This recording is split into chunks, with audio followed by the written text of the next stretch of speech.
Alors bonjour tout le monde, cette vidéo-ci c'est pour t'expliquer la méthode OSE que j'ai conçue pour nous permettre d'être heureux, peu importe les circonstances de notre vie. Écoute bien ça, c'est quelque chose de vraiment important. Je te donne donc une marche à suivre simple pour arriver à ça, là, être heureux, peu importe les circonstances de ta vie. Pour arrêter de subir la vie, d'être heureux juste quand ça va bien, quand il y a des choses positives qui nous arrivent, puis d'être pogné pour être malheureux, ou d'être triste, ou d'être déçu, ou d'être en colère quand ça va pas comme on veut, okay? Ou quand il y a des imprévus, des choses qui nous arrivent qui sont pas le fun. Bon. Pour rendre l'exercice plus concret, j'aimerais ça que tu penses à quelque chose qui t'a fait souffrir dans le passé, mais que là, aujourd'hui, tu considères comme étant un événement qui, écoute, t'a quand même apporté du positif dans ta vie.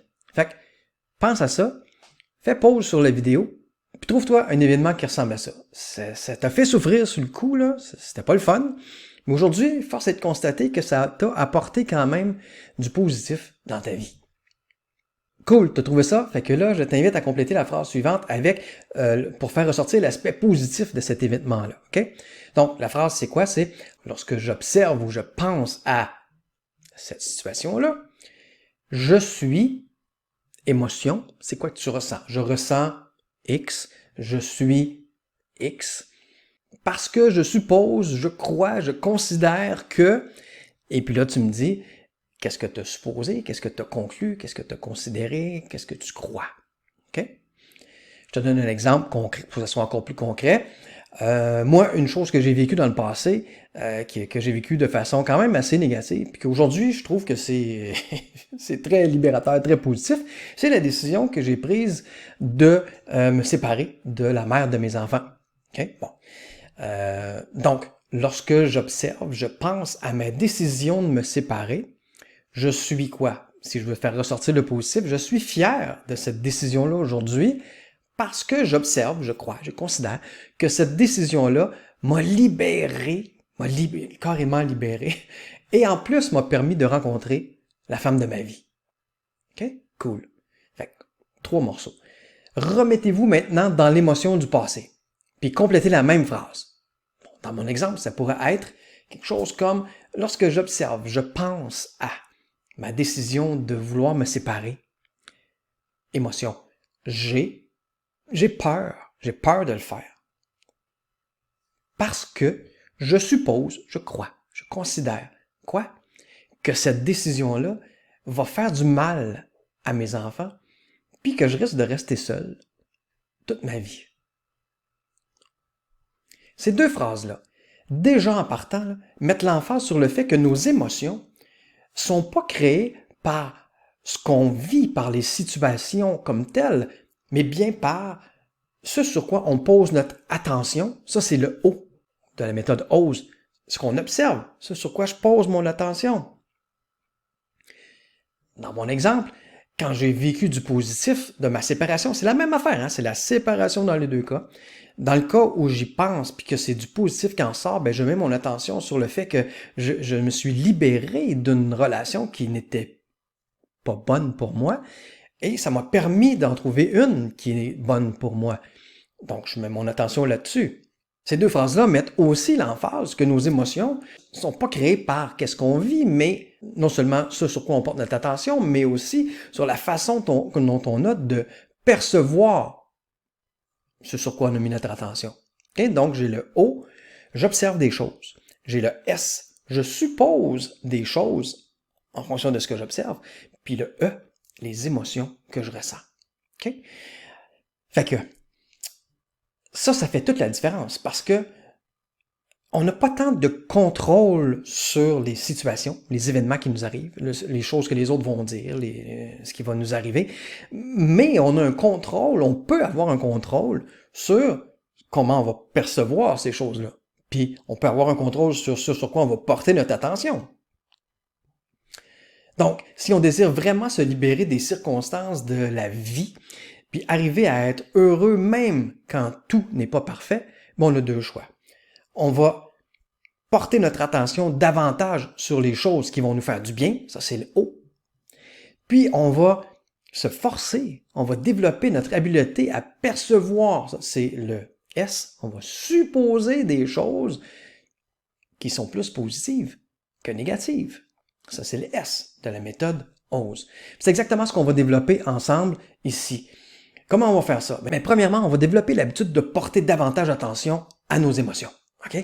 Si on veut nager mieux, là, je veux apprendre à nager mieux dans la vie, mais c'est clair que je vais porter plus attention à mes techniques de nage. Right? Ça semble évident.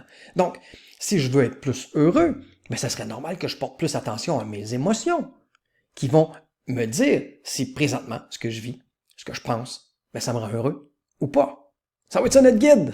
Il faut donc se soucier plus de nos émotions, puis faire des choses pour corriger le tir quand nos émotions sont négatives, quand on se sent moins bien. En fait, nos émotions, c'est comme un GPS. C'est notre GPS bonheur, OK? Ça nous dit ces émotions-là de seconde à seconde. C'est merveilleux. Si on est heureux ou pas.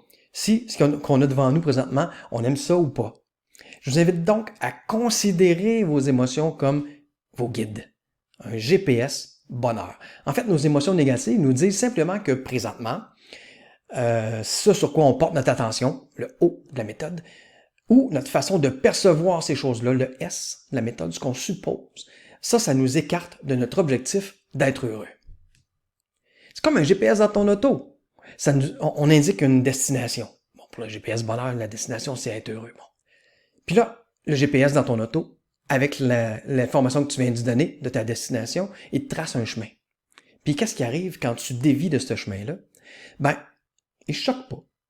Il te frappe pas. Il fait rien. Il fait juste faire un recalcul. Tout doucement, il fait un recalcul. Puis il t'indique comment revenir dans le bon chemin. Ben, comme dans un GPS d'auto, tes émotions négatives devraient te servir de guide parce que tout ce qu'ils font, c'est qu'ils t'invitent à faire un recalcul. Ils te disent, écoute, là, présentement, tu n'es pas dans la bonne direction. La bonne direction, quand tu vas la retrouver, tu vas te sentir bien. Parce que la direction, c'est vers un mieux-être, vers une vie qui te correspond davantage, vers le bonheur. OK? Bon. Fait que, pour faire ce recalcul-là, tu as deux choix. Tu vas mettre ton attention sur d'autres choses que là, parce que là, si tu mets ton attention sur ça, ça te le dit, tu te sens pas bien. Tu te sens pas bien. Fait que, mets ton attention ailleurs, sur quelque chose de plus positif, ou cherche une façon de voir ce que tu regardes là d'un œil plus positif. Puis tu vas voir l'impact sur tes émotions. Si ça t'apporte un soulagement, que tu regardes ailleurs que là, cool, t'es dans le bon chemin. Si ça t'apporte un soulagement de la façon que tu as trouvé de mieux percevoir cette situation-là, cool, t'es dans le bon chemin. Alors, vois-tu, ça t'indique de seconde à seconde si t'es dans le bon chemin ou pas. Puis là-dedans, là, tu peux pas te mentir à toi-même. Si tu trouves une façon de percevoir la situation qui présentement te met mal à l'aise, puis que tu sens pas de soulagement, ben ça veut dire quoi? Ça veut dire que ce que tu viens de trouver comme nouvelle perception, là, ben tu y crois pas vraiment. Parce que tu te sens encore aussi mal. Fait que cherche jusqu'à temps que tu trouves une façon de te sentir mieux. Vous savez, on se demande souvent, c'est la bonne décision que je prends là? Je devrais-tu? On hésite, on doute, on stresse avec des affaires. Ça, c'est des indications, c'est des émotions, ça, le doute, le stress, le mal-être. C'est pas magnifique, ça, de savoir maintenant que on a en chacun de nous là, un GPS bonheur spécifique à nous en plus. Hein? Mon GPS bonheur, c'est pas le même que le tien. Non. Le mien, il est selon mes goûts, mes valeurs, mes croyances, mes expériences passées, etc. OK? Puis ce GPS-là, personnel à moi, me guide à chaque seconde sans relâche. Il se fâche jamais après moi. Je peux l'avoir ignoré des années, là, parce que j'ai été en dépression des années, mettons. Hey, ça me le disait, là. Hey, ça va pas bien ce que tu fais là, tu te sens pas bien. Là.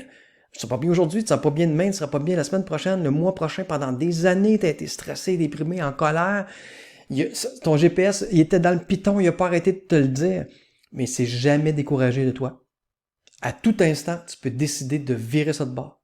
Puis de trouver une façon d'aller chercher du soulagement, soit en apprenant à percevoir ce qui t'entoure de façon différente, ou en regardant ailleurs que où tu regardes présentement.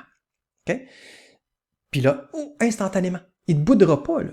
Il te dira pas, ça fait des années que tu vas pas écouter, je te le dis pas si t'es dans le bon chemin. Non. La minute que tu vas avoir un peu enligné vers le bon chemin, tu vas le sentir tout de suite, un soulagement qu'on appelle ça. Okay, cool. Fait qu'il te reste juste à apprivoiser ce GPS bonheur-là, puis à y faire de plus en plus confiance. Puis ça aussi, on va développer ça ici, ensemble.